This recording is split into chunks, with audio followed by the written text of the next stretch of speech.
Everyone, welcome back to my channel. আমি পিঙ্কি, তোমরা দেখতেছো আরাধ্যা পিঙ্কি অফিসিয়াল। তো তোমরা সকলকে গুড মর্নিং জানিয়ে আজকে সকালবেলা আমি যেতেছি, আজকে ভাই বৌদি তারা রেডি আসে, তারা যেতেছে কমলাসাগর।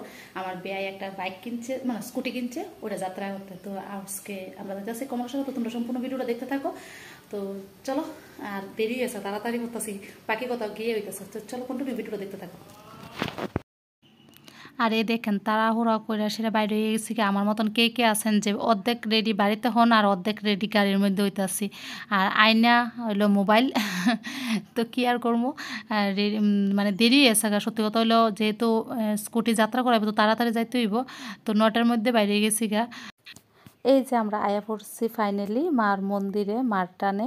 আর কসবা মার মন্দিরে অনেক দিন পরে আমি আইছি। আর ত্রিপুরেশ্বরী মায়ের মন্দিরে যাওয়া হয়, কিন্তু কসবা মার মন্দিরে খুব কমই আইতে পারি।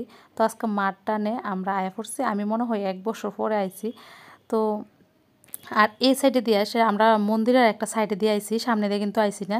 তো আমি প্রথম এদিক দিয়ে আইছি, দেখে সে আমি তো ভাবতেছি কোন দিক দিয়ে না কোন দিক দিয়ে নিতেছে, কইতেছে না এদিক দিয়ে শর্টকাট হয় নাকি। তো আরেকটা রাস্তা আছে, তো ওইখান দিয়ে আমরা আয়া পড়ছি মার মন্দিরের সাইডে, এই যে ওই দিক দিয়ে সামনে দিয়ে সিঁড়ি দিয়ে সামনাটা আর কি।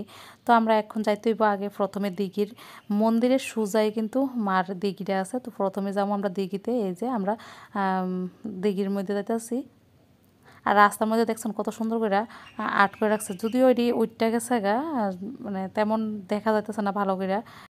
আর এই যে দোকানদারটি, আরে বাপরে বাপ কি ডাকাডাকি করতেছে, মানে আমার দোকানে আইয়েন, আমার দোকানে আইয়েন, এই অবস্থা। তো আমরা ধিমি ধিমি পায়ে আমরা পৌঁছে গেলাম দিঘির পাড়ে। আর সত্যি কথা হইলো, এই যে সিঁড়িটি আছে না, বৃষ্টির মধ্যে বৃষ্টি প্রচণ্ড তো বৃষ্টি হইতেছে কয়েকদিন ধরে সেটা।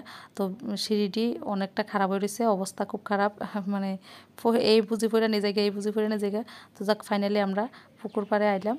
আর পুকুর পাড়ে যে দিঘির পাড়টির মধ্যে যে গাছটি একদম সারিবদ্ধভাবে খুব সুন্দর লাগে, এটি মনে হয় পাম গাছ নাকি আমি কইতে পারি না, তোমরা যদি জানো একটু কমেন্টে জানাইবা। যদি এই গাছটি সাইডের দিকে থাকতো না আরও দারুণ লাগতো। আর ওই দেখুন, ওইটা হলো বাংলাদেশ বর্ডার সাইডে, একদম দিঘির পাড়টাই কিন্তু একটা সাইড কিন্তু বাংলাদেশের বর্ডারটা। তো এখান থেকে কিন্তু বাড়ি ঘর কিছু দেখা যাইতেছে ওই বাংলাদেশের। তো এই যে গাছটি কি দারুণ লাগে দেখতে, এক সাইডেই আছে, যদি সাইডের দিকে থাকতো দারুণ লাগতো আরও। আর তখন আছে না কি বাতাস বইতেছে, কি দারুণ লাগতেছে দেখেন। তো আমরা এই যে দোকানটার থেকে আমরা মার পূজার সামগ্রী কিনে নিলাম। তো আমরা এখন যাইতেছি মায়ের মন্দিরে। যাক, আমরা যে সময়টাতে আছি এত ভিড় নাই, তো আমরা তাড়াতাড়ি পূজা দিতে পারতাছি। তো এখানে এসে আগে পুরোহিতের কাছে আমরা যে পূজার জিনিসগুলো নিলাম মার, তো দিয়ে দিলাম। তারপরে সামনে দিয়ে এসে আমরা মার দর্শন করতেছি। তো তোমরাও সবাই মার দর্শন করে নাও। তো অনেক দিন পরেই কিন্তু মার দর্শন করতে পারছি। কসবা কালীবাড়িতে আমি একদম খুব কমই আওয়া হয়। তো মার কাছে পূজা দেওয়ার পরে আমরা সবাই মিলে এখন মাকে প্রদক্ষিণ করে নিতে আসছি। আর মার মন্দিরে আয়া অনেকটাই শান্তি লাগে, অনেকটাই শান্তি লাগে। তো খুব শান্তিপূর্ণ একটা জায়গা। তো তোমরা কে কে কসবা মায়ের মন্দিরে আইসো, আর অনেকেই আছে মায়ের মন্দিরে গেছে না, তো যারা যারা আইসো না দর্শন করে নাও আমার এই ভিডিওর মাধ্যমে।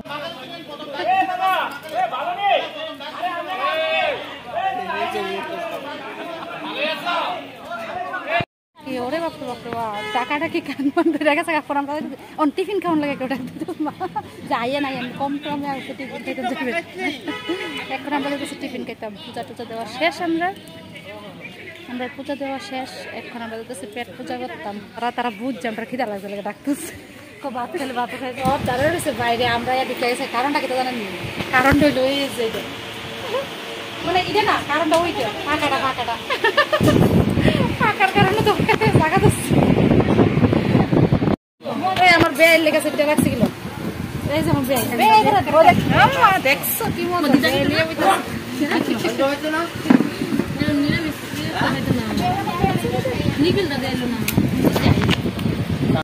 বাড়ির যাবো। চিন্তা করেন, 2টা খাই আসছে, সবজি আবার লইছে, তারপর আবার বইয়ে রয়েছে। অক্ষণ কি তাকে শুনছেন নি আপনারা? তরকারি দিয়ে শেষ না দিয়ে আবার স্কুটি কিনছে, পুরি তরকারি দিয়ে বন্ধুরা শেষ হয়ে কোনছেন, আবার বাড়ি দিয়ে পাদা দিয়া কাটটা দিয়া খাইয়া। চিন্তা করছেন কারবারটা, দেখেন অবস্থা বইয়ে রয়েছে। বই রয়েছে আরো দন লেগে সিলাইতেছে শুধু সিলাই এরম আবার তাইরে দিয়েছে না তাই সিলাইছে বেশি দায়িত্ব হ্যাঁ রে বদি দুঃখ তোমার কত সম্মান করে আরেকটা প্লেট এনে দিছে প্লেটে দেখছো আরেকটা প্লেট এনে দিছে বেশি সিলাই মা খা খা খা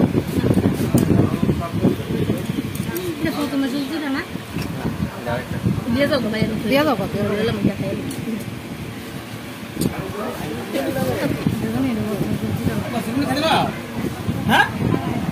তোরা তো কি খাওনি দোকানদার সব শেষ করে লাইছিস তারপরে আমরা ভরপেট খাওয়াইতে পারছি না আরো খেতাম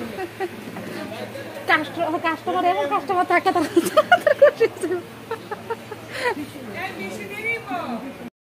চিন্তা করো এটি খাই আইছে রুটি সবজি দোকান পুরা খাইলা করে দুটা অক্ষণ আবার ওই ফুচকা দেখছে ফুচকার কাছে যেতে থাকা দৌড়ায় চিন্তা করেন এটি ফুচকা খাইতে দৌড়ে আই বসছে তোমরা কে রে গাইছো না তোমরা না ফ্যাট ভরাই খাওয়াই আনছি দোকান থেকে দেখেন এই দুন ডাইয়া বই আছে লাইন ধরে লাগে ফুচকা খাইতো দোকানদারটা জানি কই লাভার দোকানদার আমি তো ফুচকা আমার খুব ফেভারিট এরকম কাস্টমার এখন কিন্তু ফুচকাটি একটু কমই খাইতে পারি হাতের বানানো ফুচকা হইলে বেশি খাইতে পারি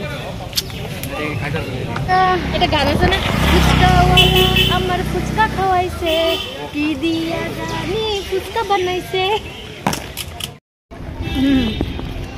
আকাশটা কেমন করছে তারপরে তার খানা মিস নাই আমি গেলাম খাইতেছি না ওই দেখেন বন্ধুরা খাইতেছে না হাতের মধ্যে লয়ে রাখছে আর মুখটা দেখলে বুঝুন তো আকাশের কি অবস্থা দিনে ডাকতেছে বাড়ি যাবো না এটা খানা শেষ না তুই তো পটল লয়ে নিছো 5 নম্বর এটা আমার 10 টাকা শেষ আমি শুধু 2 টাকা আমি 2 টাকা যাব আচ্ছা খানা পরে তো মিস হয়ে যাবো আমি ক্যামেরাটা অফ করে লাইক সিস্টেম করতে বাড়িতে শেষ বৃষ্টি হইছে চল লইলে মানে আমরা পূজা টুজা দেওয়া শেষ বৃষ্টিও শুরু হয়েছে ভালোই